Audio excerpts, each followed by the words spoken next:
Today's episode is sponsored by P3R because they are gearing up for the marathon. The Dick's Sporting Goods Pittsburgh Marathon weekend of events all goes down May 2nd and 3rd.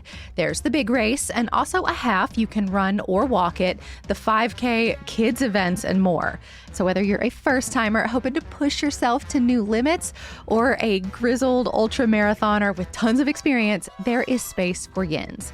Use code CityCast15 to save 15% off any registration. That's thepittsburghmarathon.com. Use code CityCast15 for 15% off any event. Today's episode is supported by AIDS-Free Pittsburgh. There are more than 5,000 people living with HIV in southwestern Pennsylvania, and the Ryan White HIV/AIDS program provides support services to help them get the care they need. That includes assistance with things like healthcare, medications, housing, transportation, food, and treatment for substance use disorders. Visit aidsfreepittsburgh.org to learn more.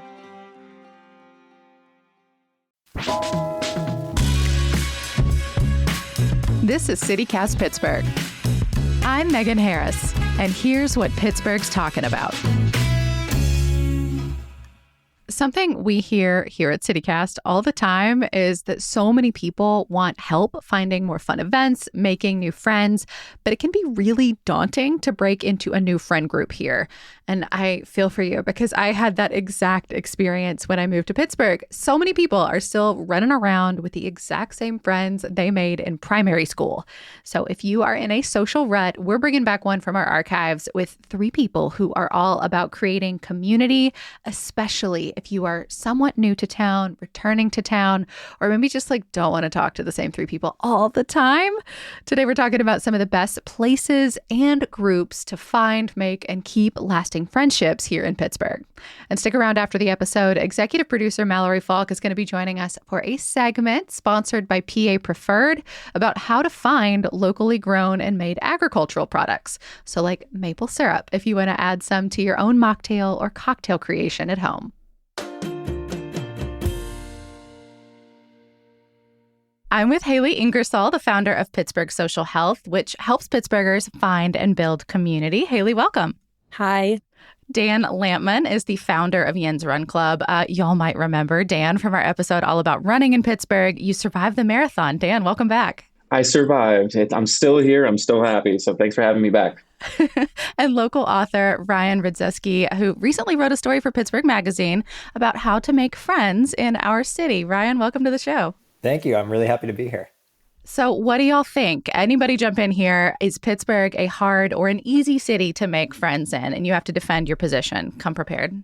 I'm ready. Haley, I'll go. Jump in. Haley, do it. So it's a hard to begin with. And so speaking for myself as a transplant to Pittsburgh and someone who works with handfuls of newcomers, I've heard a lot how difficult it can be at first to sort of break through this insularity where people are maybe friendly but not welcoming and don't necessarily grab you by the hand and take you places. Mm-hmm. So with that in mind, I think it's important to set the expectation that it might take a little bit of digging. You might have to be the one doing the outreach and a little bit of that sort of willingness and preparedness. And Haley, do you think it's easy for you personally to make friends?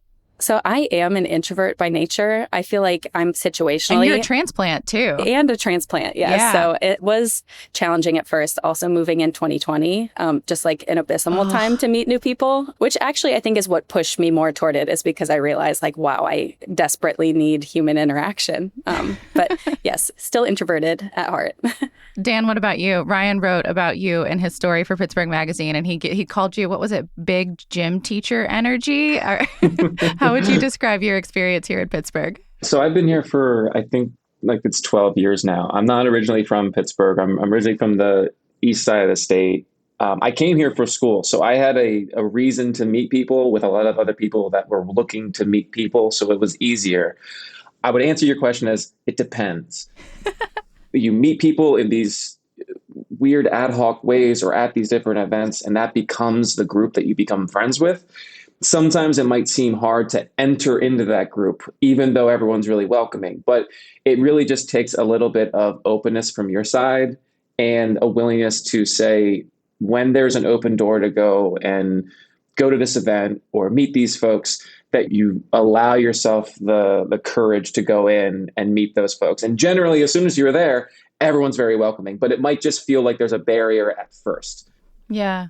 Ryan, one of the things that you focused on for your story was like kind of these ways to meet people here in the city, like kind of that classic meetup style thing, like the website meetup where you can find like organizations, but it's gotten a lot bigger than that.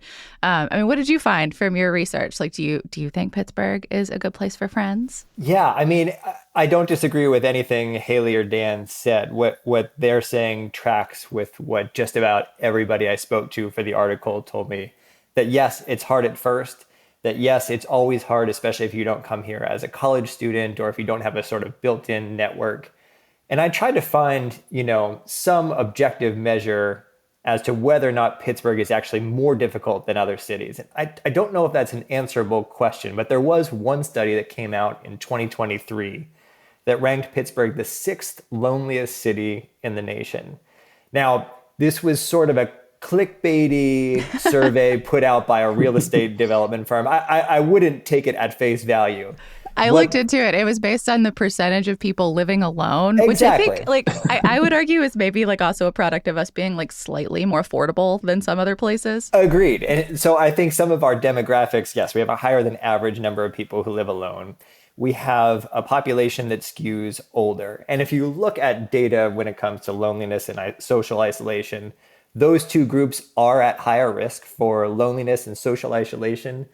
Can we say that Pittsburgh really is just slightly sadder than Cincinnati, but like a little bit happier than Cleveland? That's what this study says. I don't know. But, we do have this population that skews older.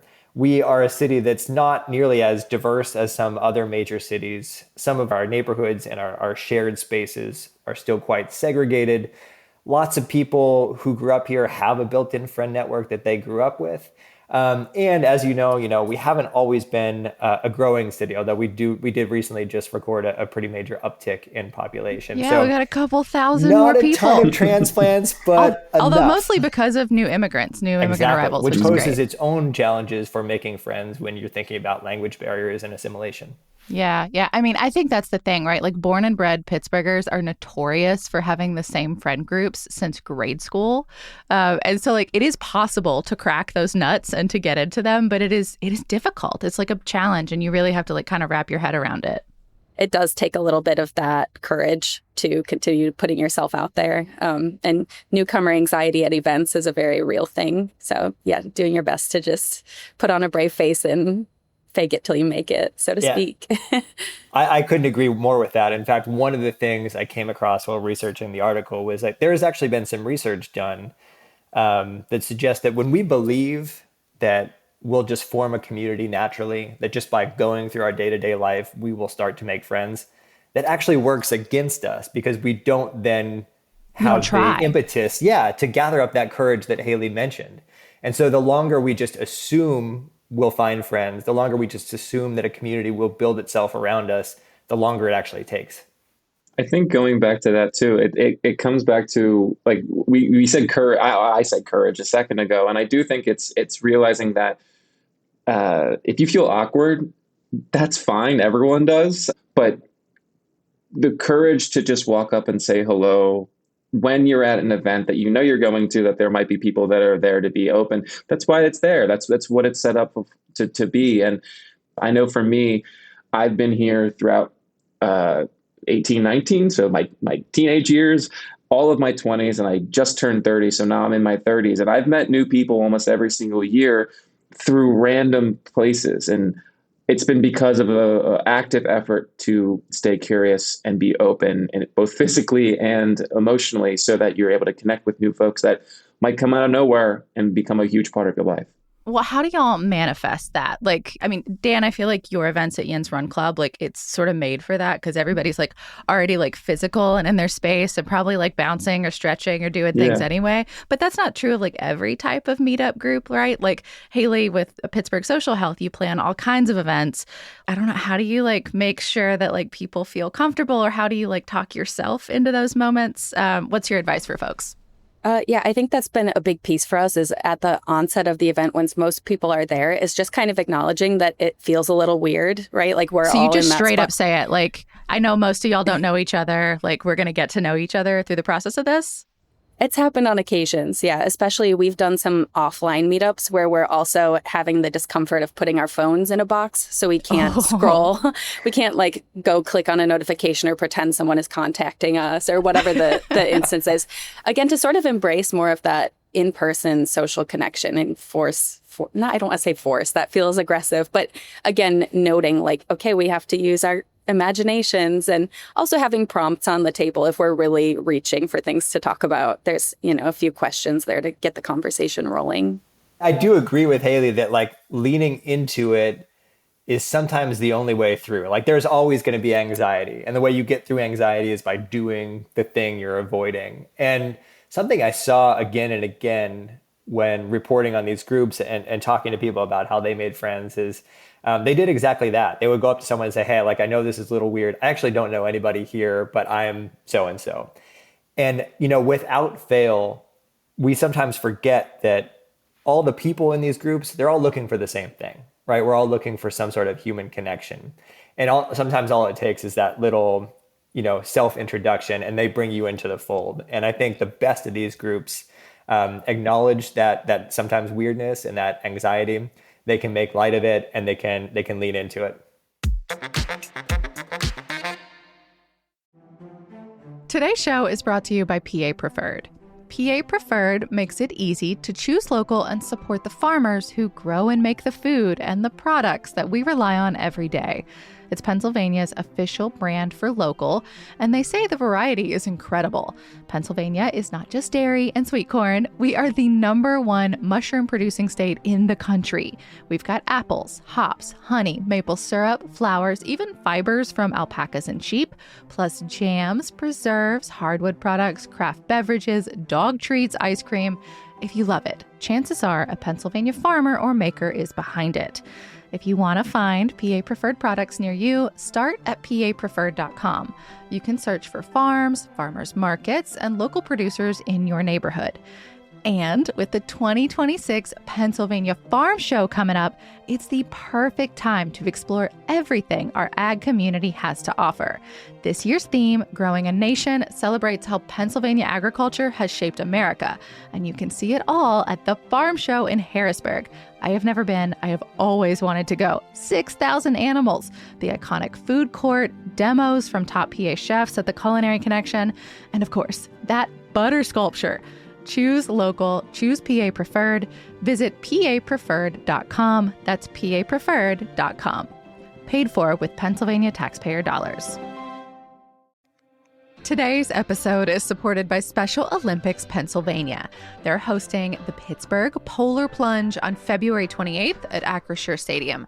Y'all, these people are so committed to our neighbors with intellectual and developmental disabilities that they are jumping into freezing cold pools right there on the windy riverbank. I have seen this one in person, and people line up in droves. School teams, first responders, teachers, business folks. People come in costume. I remember once some kids dressed up as hot dogs before they jumped in. And they'll have food and music. Maybe you can dance with those hot dogs and more.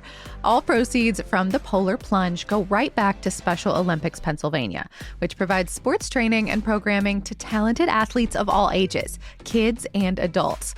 Last year's plunge raised more than $1 million, and Special Olympics Pennsylvania wants to break that record here in 2026. So if you want to be freezing for a reason, plunge with a purpose, and visit yinsplunge.com to register today. So tell me about some of these groups. Like, which ones do y'all love? Obviously, Men's Run Club. What do y'all recommend here in the city? So I was blown away just for a city of our size by both the volume and the variety of what's available. I mean, there's way more than I could have fit into the article. There are clubs for everybody. I talked to the Pittsburgh Introverts. The leader of that club is completely lovely. Do they just text each other? Like, what? How do they do it? They do the same thing. They have like little small meetups at restaurants or at museums. And yeah, it's a little quiet at first, but then like they get to know each other by acknowledging, hey, we're all introverts. This is going to take a while. We're going to do this together. There are book clubs for every kind of genre you could think of. But the thing that got me thinking about this deeply was actually running with Dan's group, with Yin's Run Club. There's somebody I know really hit a rough patch in her life. Her engagement fell apart. She later had a serious injury, and her life kind of took a turn that a lot of people in their 30s and 40s can probably relate to. And so it was clear to me what a source of strength Yin's Run Club was for her. It was clear that community is what made her resilient. It's what helps us thrive even when things get dark. And so once I started looking for that community, I found it in so many places, some of which were very unexpected. The nudists. I went to this nude bowling event. Yeah, the naturists, a nude bowling event. I got to ask, did you participate? I did. That was the condition of the interview, was that I had to fully participate. And I've never done this work without my clothes on before. But there were people, at this bowling alley, it's total party atmosphere, really, really fun. And yet there are people talking, moved to tears as they were telling me how much this community means to them, and how sort of counterintuitively, how not judged they feel when they're with that group. And it's that sense of psychological safety, of being able to be fully ourselves, that I saw in so many places, Dan's group included. People just feel free to be themselves, and it's such a gift. What do you think that does for folks, social health, the health component of all this? We hear statistics, our Surgeon General this year talked about social isolation being a new epidemic, which I feel is a big word for something like this, for us to think about it in those terms. What do you think, just the act of hanging out with new humans means to people? So we talked about that sort of shared vulnerability and creating norms for a group. And I think it's that vulnerability and some of that commonality that's created because friendships are formed when people are vulnerable with each other and share feelings, and you identify these commonalities. All my best friends were from trauma bonding at bad jobs we've had in the past, all of them. They're still my family. Those are the deepest relationships you'll have as in a toxic work setting, I have to say. I think if I could add to, one of the things that when I started YRC is trying to find ways of putting people back in the headspace that you want to be in when you're open, when you're excited, when you can feel and express yourself more fully. And it's how do you put people back into the position where that front that they might feel they have to put up for the world to protect themselves can come down? How can you do that? At YRC, we do it in a couple of ways. One of them, and I talked about this with Ryan before too, it's I try to be that massive gym teacher energy because it gives everyone the excuse to try to bring their full self. If no one's going to be as weird as Dan, and by extension, no one is going to be as weird as the other run captains that now lead the group that I no longer have to do because they decide to be as big, bright, and beautiful as they would want to be. And everyone else goes, okay, well, if they're that much, they're clearly setting a tone that I can be as much as I want. And it gives an excuse. And I think giving someone an excuse, giving someone a prompt, giving someone a way to act allows them to feel more comfortable doing it because they know this is what everyone's doing now. And you kind of create that mental switch. You forget that connection is actually very, very simple. And it's doing something together with another person and being vulnerable. And that vulnerability could just be the laughter that you have with someone because something that you saw is ridiculous. It could just be the half comments while you're walking to that volunteer opportunity that you decided to go on to garden in Homewood. It could be any of those small moments that allow you to feel connected. And I think when you think about loneliness, it is those small moments. So how can you, as a organizer of an event or as a person out in the world, try to facilitate those small moments and be that person that takes that posture? I think that is a really important piece that really shows when you have someone that can kind of bring that light to a group. Yeah, I agree. I remember Dan telling me that he was describing how he'd set up Yin's Run Club and how they'd sort of developed the procedures of making sure that new runners, get introduced to somebody else, and why they have pacers and why they have sweepers at the back to make sure nobody gets lost. And I remember very clearly, Dan, you said, the whole point of everything we're doing is to make sure people feel cared for. Because when people feel cared for, that sense of fight or flight goes away. And that's when you start making friends, because then that's when you're being yourself. And it's really, really hard sometimes to bring those barriers down. But the more play you can infuse and the more of those little moments that Dan mentioned, it doesn't take much to start breaking down that armor.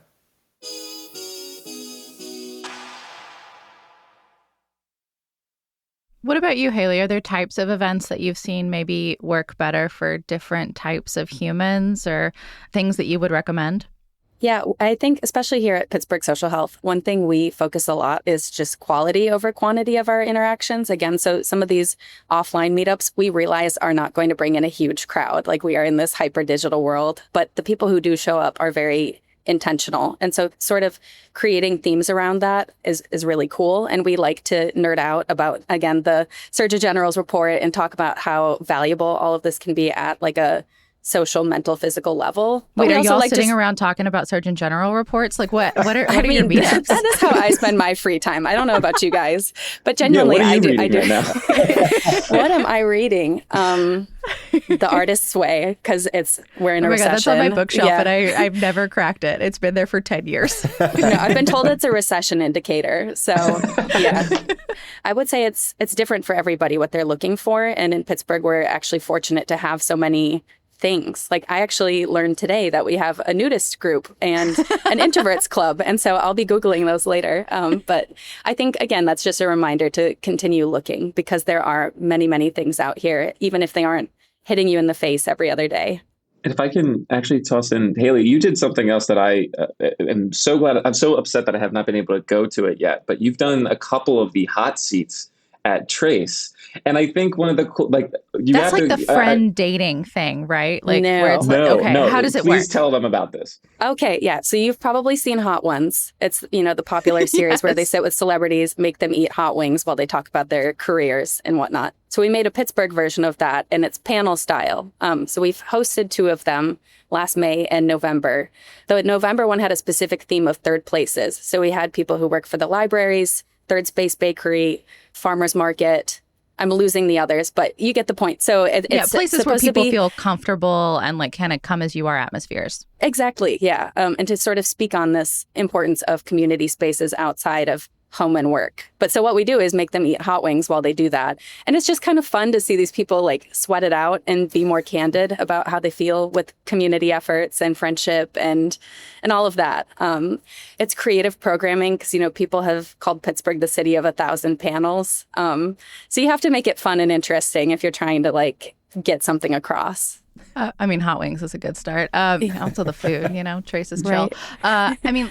Let's talk about like that next step though. Like, I think this element of kindness, like holding a door for someone or just like having a 2-minute conversation where you're like, oh, that was nice. Like, that wasn't so bad. I like this person maybe. How do you take that feeling, that like encapsulation, and turn it into like an actual friendship, or like take that next step? Like, what's your advice for folks for like from good feels to like actually seeing them again on purpose?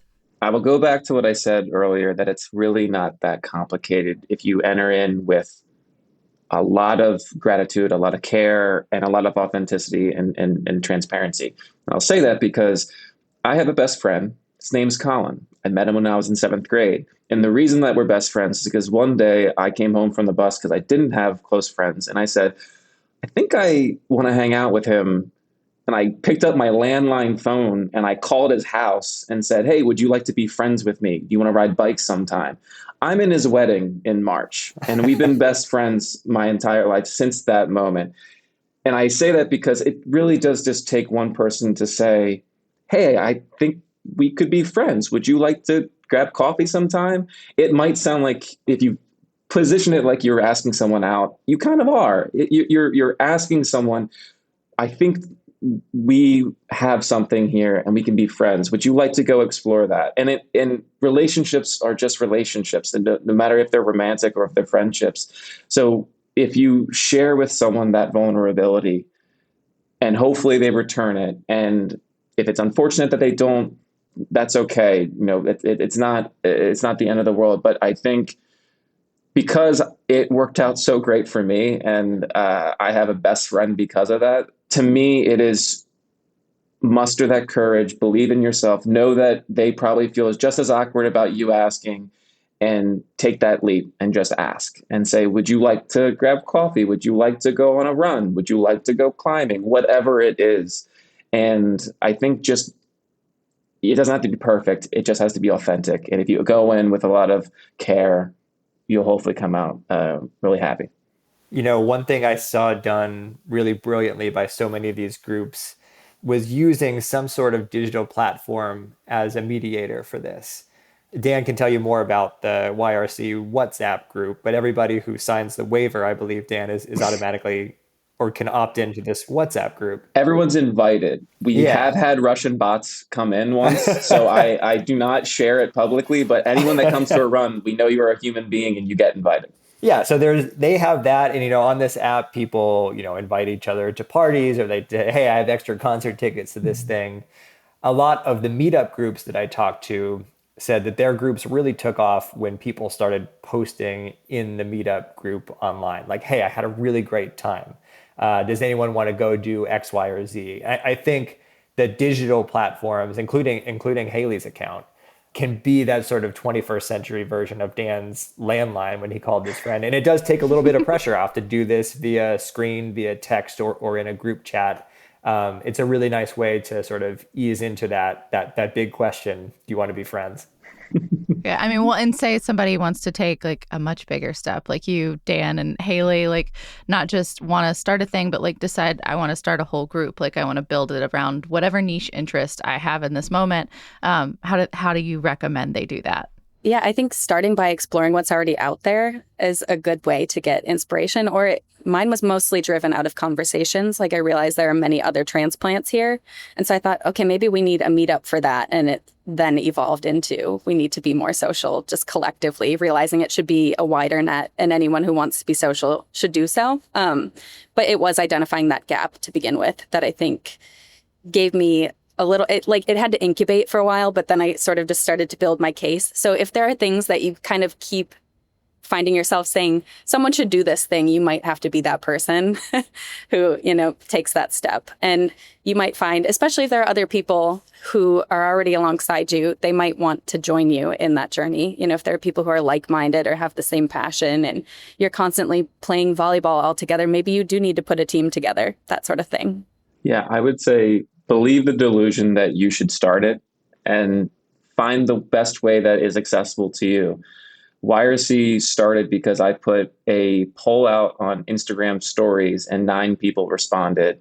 And I said, sure, I'm going to make an account. I named it something and I went on a run and it was 5 people. And then 4 years later, we're here. And it's a lot of people now. It's a lot more people now. And I think just believing in yourself and, saying, hey, I think this would be fun. And I think this is something that I'd like to do. And if you can just find the easiest way for you to put that foot in front of the other and start, you'll be really surprised and happy about the outcome. Well, y'all, we really appreciate you putting this perspective together. Thank you so much for what you're doing for the city to bring people together. It's really great. Ryan, we'll have a link to your article in our show notes. Thank y'all so much. Thank you. It's been a lot of fun. Agreed. Thank you. Thank you so much.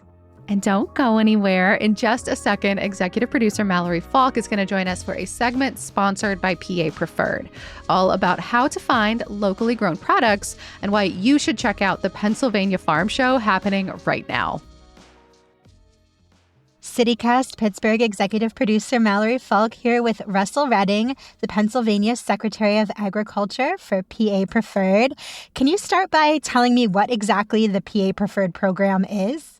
Yeah, first of all, thank you. PA Preferred is our state official brand that recognizes products that are grown here, raised here, processed in Pennsylvania. And it really was our way of recognizing what we do in the state, but more importantly, make sure that the producers got credit for what they were doing in the marketplace and for consumers to find what we do here. It's a very complicated marketplace. This is our official brand. It's a PA Preferred with a keystone, with a check mark, and PA Preferred, easy to identify. But that was the original thought in 2004, and it stood the test of time here for the last 20 plus years. And what is the best way for people to find PA Preferred products and support the Pennsylvania farmers who are, creating these products? It's changing every day. We've got over 1,000 members in the PA Preferred program. Best thing to do is to go into papreferred.com. Right? You can put in the products you're searching for. You can put in your zip code. You can look at your county. That's the easiest way. Then you can sort it by how you want to find the products, right? Or where you're traveling to as an example, or where you shop. And what are some of the more surprising or maybe unexpected agricultural products that are grown or processed here in Pennsylvania? Like the kinds of things that somebody might not think to look out for a local version of? Well, we always start with mushrooms. And I say we have 60+% of the mushrooms produced in the United States in Pennsylvania, almost in one county in the eastern part of the state. But you have, fresh cut flowers and greenhouse products. There are some great wood products. Penn's Woods, if you think about Pennsylvania's name, they're all world-renowned Pennsylvania hardwoods or PA preferred. Jams and jellies and preserves from PA. The ice cream, of course, from Pennsylvania. You have all the fiber arts. I mean, anything from alpaca to sheep to livestock, all of that's PA preferred. And of course, just the staples of good maple syrup and apples and grapes and hops. We can go on, but you've got 1,000 options inside PA preferred. Pennsylvania maple syrup is one of my favorites. It's the best. Yeah. So for anybody who wants to really immerse themselves in local agriculture, I know that the annual Pennsylvania Farm Show is happening January 10th to 17th. The butter sculpture, always a big draw, always a fan favorite. But what else can people expect there this year? Well, we're proud. We're going to have the PA Farm Show, 110th anniversary of the Farm Show. Growing a Nation is our theme. It's America 250. You cannot tell the story of Farm Show of Pennsylvania without talking about the journey of agriculture over the last 250 years. We're going to celebrate that. You're going to see, some great sort of special guests that fit the period. We've got a lot of different pop-ups of PA companies and major brands from PA that are going to help us celebrate. The butter sculpture, of course, will be there. The PA Preferred Market Stand, the Culinary Connection. We've got all kinds of critters and kids. Every show ring is going to be full. So you've got 6,000 animals that are going to be there over the course of sort of 8 days, 500,000 people, great food, the food court, PA product. And it really is a moment to sort of both celebrate the moment of agriculture and where we are, but also the history and the journey that brought us here. Animals and a butter sculpture, what better way to celebrate? Yeah, that's a good day, right? You get the butter sculpture, 6,000 animals, good food, and a lot of your best friends will be here. So enjoy it.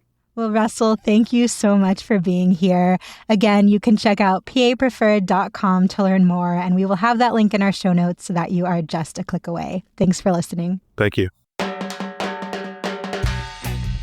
That's all for today here on CityCast Pittsburgh.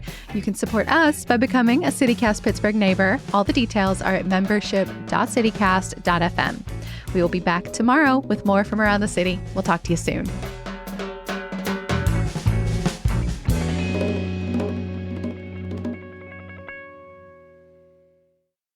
Ryan, I got to know, how did you do bowling naked? What was your score? So I actually did not roll a ball. What? How are you bowling then? That doesn't count. So I went and I ran into, first of all, a guy I had not seen since high school. So it was a very interesting way to see each other after 20 years.